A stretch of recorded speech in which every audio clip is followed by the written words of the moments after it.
창세기 32장 24절, 28절 제목. 야곱을 이스라엘로 바꾸시는 하나님. 아버지 이삭과 형을 속이고 형 에서가 받아야 할 장자의 축복을 가로챈 야곱은 형 에서가 자기를 죽이려고 한다는 소식을 듣고 에서로부터 목숨을 건지기 위하여 외삼촌 라반이 있는 하란으로 먼 여행길에 올랐습니다. 거기서 그는 4명의 아내와 11명의 아들, 그리고 엄청나게 많은 가축을 거느린 한 가정의 가장이 됩니다. 그런데 그런 자기를 못마땅하게 여긴 외삼촌 라반과 더 이상 같이 있을 수가 없어서 야곱은 가족과 함께 다시 자기가 떠났던 고향 땅으로 돌아오게 됩니다. 고향 근처에 왔을 때 야곱은 자기가 다시 고향 땅으로 돌아왔다는 소식을 알리기 위하여 형 에서에게 사람을 보내었습니다. 그런데 야곱이 보냈던 사람들이 야곱에게 전해준 소식은 야곱으로 하여금 절망에 빠지게 만들었습니다. 왜냐하면 그 사람들의 말에 의하면 지금 에서가 자기 동생 야곱을 맞이하기 위하여 장정 400명을 거느리고 오고 있기 때문입니다. 그 말이 무슨 의미입니까? 그것은 에서가 자기 동생 야곱과 헤어진 지 20년이 지났지만 아직도 과거의 원한을 풀지 않고 그대로 가지고 있다는 것입니다.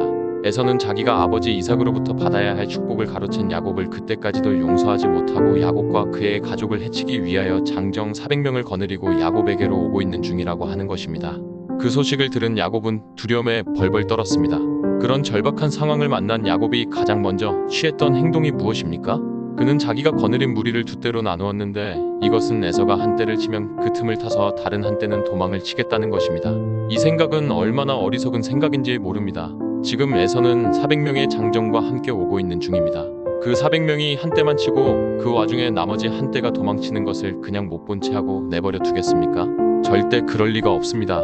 야곱이 자기가 거느린 무리를 두 떼로 나눠봐야 에서가 거느린 400명의 장정들의 손에 의하여 그들이 전멸을 당하리라는 것은 불을 보듯 뻔한 일이었습니다. 야곱도 그렇게 생각하고 그 계획을 실행에 옮기겠다는 생각을 곧 포기하였을 것입니다. 그런 절체절명의 위기 상황에서 야곱이 두 번째로 취했던 행동이 무엇이었습니까? 그는 에서가 자기와 자기의 가족을 해치기 위하여 400명의 장정을 거느리고 자기가 있는 곳으로 점점 다가오고 있는 그 절박한 상황 앞에서 도대체 어떻게 해야 할지 갈피를 못 잡고 어쩔 수 없이 하나님 앞에 무릎을 꿇고 하나님께 살려달라고 에서의 손에서 자기와 자기의 가족을 구해달라고 기도합니다. 저는 이 내용을 읽으면서 갑자기 야곱이 하나님께 기도했던 적이 있었는지 궁금해져서 성경 창세기에서 그 내용을 한번 찾아봤습니다. 그랬더니 야곱이 하나님께 기도했다는 내용이 딱 한 군데 있었습니다. 야곱이 형 에서를 피해서 하란으로 떠날 때 길에서 노숙을 했던 적이 있었는데 그때 하나님께서 야곱의 꿈에 나타나셔서 야곱을 평안하게 그의 고향 땅으로 돌아오게 해주실 것을 약속해 주셨습니다. 잠에서 깨어난 야곱은 하나님께 자기를 평안하게 고향 땅으로 돌아오게 해주시면 자기가 하나님을 섬길 것이며 자기 소유의 10분의 1을 하나님께 바치겠다는 약속을 합니다. 바로 이것이 이 사건 이전에 성경의 야곱이 하나님께 기도한 거의 유일한 기록입니다. 즉 야곱은 기도가 무엇인지 전혀 모르고 기도와 아무 상관없이 살았던 사람이라는 것입니다. 왜냐하면 그의 이름이 야곱이기 때문입니다. 야곱의 이름의 의미가 무엇입니까? 야곱의 이름의 의미는 발뒤꿈치를 잡은 자입니다. 야곱이 어머니 뱃속에서 태어날 때 형 에서의 발뒤꿈치를 붙잡고 태어나는데 그것은 형 에서의 장자의 축복을 자기가 가로채겠다는 것입니다. 바로 이것이 야곱이라는 이름 속에 담겨있는 의미입니다. 이 이름에 걸맞게 야곱은 다른 사람이 피해를 입든지 말든지 상관없이 자기에게 유익만 된다면 수단과 방법을 가리지 않고 자기가 원하는 것을 취해야만 직성이 풀리는 사람이었습니다. 그래서 그는 금방 사냥을 끝냈기 때문에 배가 고파 죽을 지경이던 에서에게 팥죽 한 그릇을 주고 형 에서에게서 거의 빼앗다시피 해서 장자권을 샀습니다. 그리고 야곱은 나중에 아버지 이삭이 장자인 에서에게 축복해준다는 말을 듣고 어머니 리브가와 함께 아버지와 형 에서를 속이고 형 에서가 받아야 할 장자의 축복을 가로챕니다. 바로 이것이 야곱이 일생 동안 살아가는 삶의 방식이었습니다.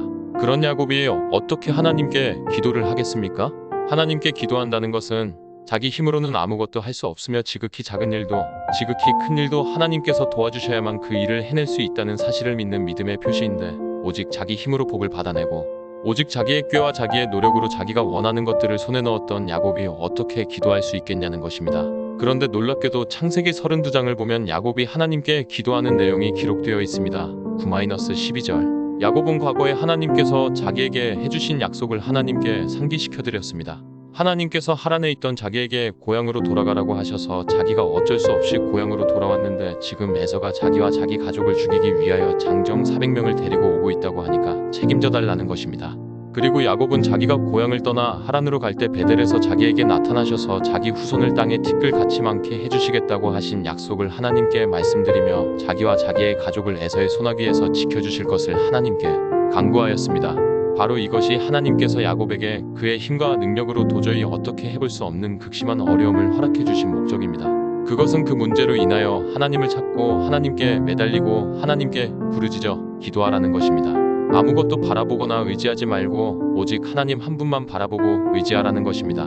그러면 하나님께서 전능의 능력으로 야곱과 그의 모든 가족과 그의 가축까지 전부 다 지켜 보호해 주시겠다는 것입니다. 그런데 야곱은 하나님께 그렇게 기도해 놓고는 어떻게 합니까? 야곱은 그렇게 하나님께 기도해 놓고는 원래 자기의 모습으로 돌아가 버립니다. 그는 엄청나게 많은 예물을 준비해서 종들에게 맡기고 그것들을 자기와 자기 가족들보다 먼저 에서에게로 보냅니다.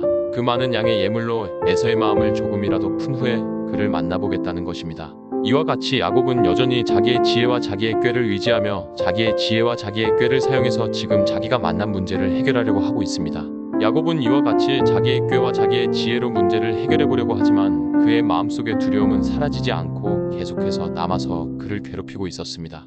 왜냐하면 야곱이 자기의 지혜와 자기의 꾀로 최선을 다해보지만 그의 마음에는 그렇게 하면 반드시 에서가 자기를 용서하고 받아들여줄 것이라는 확신이 전혀 들지 않았기 때문입니다.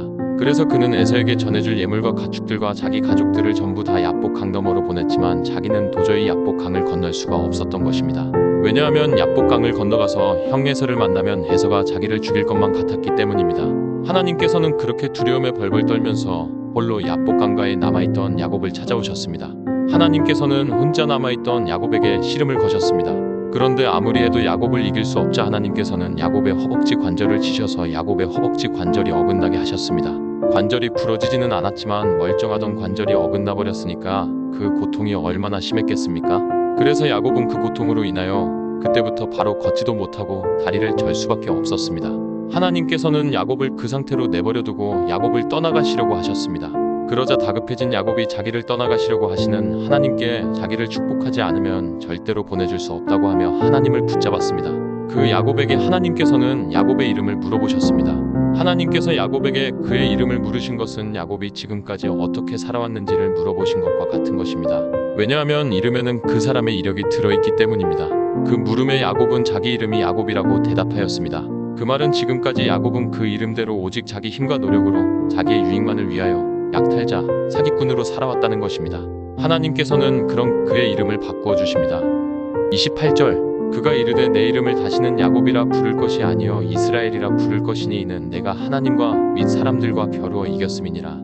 하나님께서는 야곱의 이름을 이스라엘로 바꾸어 주셨습니다.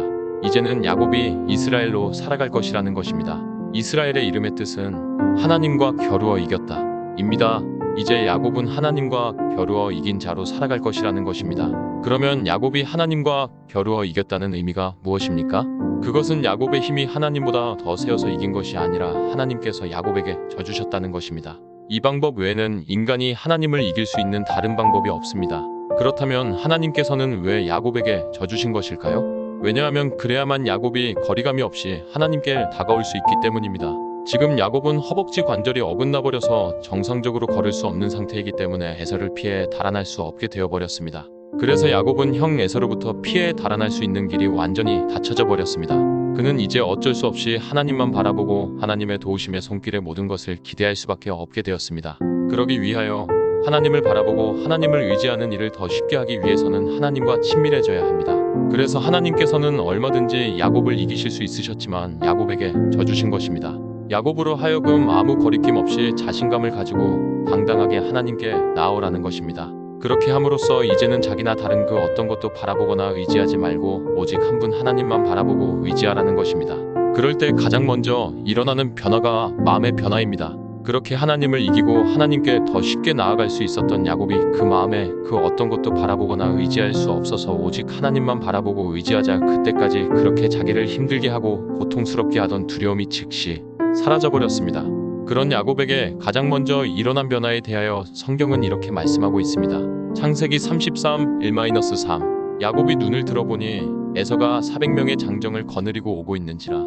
그의 자식들을 나누어 레아와 라헬과 두 여종에게 맡기고 여종들과 그들의 자식들은 앞에 두고 레아와 그의 자식들은 다음에 두고 라헬과 요셉은 뒤에 두고 자기는 그들 앞에서 나아가되 몸을 7번 땅에 굽히며 그의 형 에서에게 가까이 가니 이전에 야곱은 온 가족을 다 야복강 건너편으로 보내놓고 자기는 에서에게 죽을까 싶어서 두려워 벌벌 떨면서 야복강을 건너지 못했는데 이제는 온 가족들 앞에서 당당하게 형 에서 앞으로 나아갔습니다. 야곱이 이런 사람으로 바뀌어지자 하나님께서는 형 에서의 마음을 바꾸셔서 에서로 하여금 자기 동생을 열렬하게 환영하도록 하셨습니다. 창세기 33사 에서가 달려와서 그를 맞이하여 안고 목을 어금 맞추어 그와 입 맞추고 서로 우니라. 이 모든 결과가 야곱이 이스라엘로 변화되었기 때문에 가능한 일이었습니다. 야곱이 이스라엘로 변화되었다는 의미가 무엇입니까? 그것은 이름에 담긴 의미 그대로 발 뒤꿈치를 잡은 자, 약탈자, 사기꾼으로 살던 야곱이 이제는 하나님과 겨루어 이긴 자, 인 이스라엘로 살아가는 사람으로 바뀌어졌다는 것입니다. 지금까지는 오직 자기의 힘과 자기의 꾀와 자기의 지혜로 이 세상을 살아왔지만 이제는 오직 하나님의 힘과 지혜와 능력으로만 살아가는 자, 철저하게 하나님만 바라보고 의지하는 자, 하나님의 도우심으로만 살아가는 자로 바뀌어질 때 모든 변화의 역사가 일어나게 됩니다. 하나님께서는 야곱에게 이런 변화를 허락해 주시기 위하여 그에게 형 에서가 400명의 장정을 이끌고 그를 맞으러 오는 절체절명의 위기 상황을 허락해 주신 것입니다. 그런 위기 상황이 아니면 야곱이 이스라엘로 바뀌어질 수 없기 때문입니다. 마찬가지로 하나님께서는 철저하게 자기의 힘과 능력과 지혜로 살아가던 우리를 오직 하나님의 힘과 지혜와 능력으로만 살아가는 자로, 그 어떤 것도 바라보거나 의지하지 않고 오직 하나님 한 분만 바라보고 의지하는 자로 바꾸어 주시기 위하여 우리 힘으로 도저히 감당할 수 없는 힘들고 어려운 위기 상황을 허락해 주시는 것입니다. 그러므로 그럴 때마다 그 위기 상황을 야곱과 같은 자기를 이스라엘과 같은 자기로 바꿀 수 있는 절호의 기회라고 생각하시고 그 위기 상황에서 철저하게 하나님만 바라보고 의지하시고 오직 하나님의 도우심만 힘입으시기를 바랍니다. 그렇게 함으로써 하나님의 전능의 능력의 도우심을 힘입고 그 위기를 무사히 통과하시기를 바랍니다. 그 경험을 통하여 야곱과 같은 자가 이스라엘과 같은 자로 바뀌어질 수 있기를 바랍니다. 그런 변화의 역사가 우리의 삶 가운데 계속해서 일어날 수 있기를 바랍니다. 그런 경험을 통하여 지극히 어리고 연약하던 우리의 믿음이 점점 더 원숙한 믿음으로 자라가기를 바랍니다. 하나님께서 그런 우리를 하나님 나라를 건설해 나가는 일에 참으로 귀하게 사용해 주실 것입니다.